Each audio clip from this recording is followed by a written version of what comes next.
మహారాజు తానే సమిధల్లె మారి నిలువెల్లా వెలిగెరా.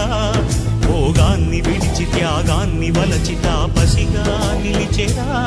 జనక్షేమమే తన సంకల్పముగా, తన ఊపిరి హోమజ్వాలలుగా, స్వర్గాన్నే శాసించెనురా, అమృతమును ఆహ్వానించెనురా.